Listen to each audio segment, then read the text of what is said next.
This channel is proudly partnered with the What the Funk shop. Please check out their store for all sorts of products. They have dice, miniatures, Game Master screens, home decorations, and many other things. You will find the link in the description and in the pinned comment. And make sure that you use my code for a special discount. This channel is proudly sponsored by Dead Tree Studios, the publishers and developers of Dames of Asstoria, a tabletop RPG where you play as monster girls, experiencing high adventure in a world that doesn't fully accept them. They have recently released the Whispers of Copperridge adventure module. You will find the links in the description and in the pinned comment. Hi! Welcome to this part of my review featuring the Hardy Boys role-playing game. If you haven't seen part 1 of my review, featuring this GMless tabletop RPG, featuring the classic mystery solving duo, please check out the playlist in the description below. This time we are going to talk about the mystery. Playing a session of the Hardy Boys role-playing game consists of 2 parts, setup and gameplay. During setup, you'll create 4 iconic locations in Bayport and 4 suspicious characters, as well as decide on what crime it is that is being committed. Each of these suspects might be the culprit, but only one of them actually is.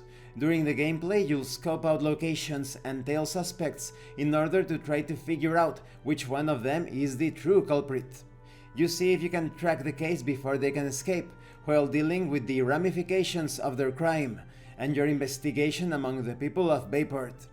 When it comes to setup, before you can begin investigating, you need to discover what the crime is and create the mystery grid of 4 suspects and 4 locations. Grab a deck of ordinary playing cards, the kind where half are black and half are red. Take out 10 black cards and 6 red cards, and set aside the rest, because the rest won't be needed.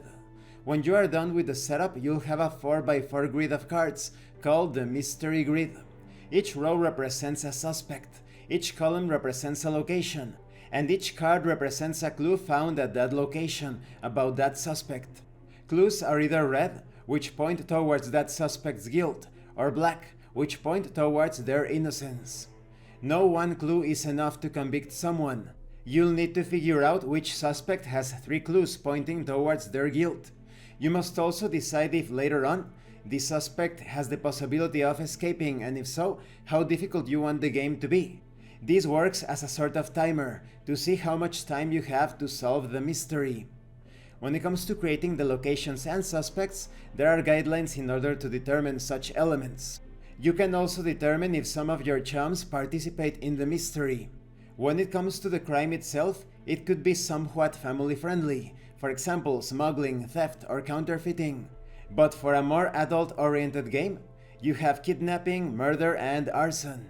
You can randomly determine these crimes. You have 6 of them, so roll a 6-sided die and get going. And this concludes this part of the review. In the next part we are going to talk about gameplay.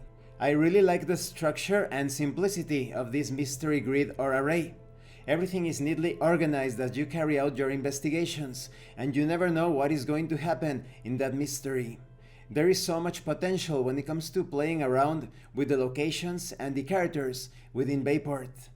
Thank you for watching this part of the review. Don't forget to leave a like, a comment, and subscribe. And thank you so much to those of you that are going the extra mile to support the channel. If anyone else wishes to further support the channel, consider joining as a member or using the super thanks button.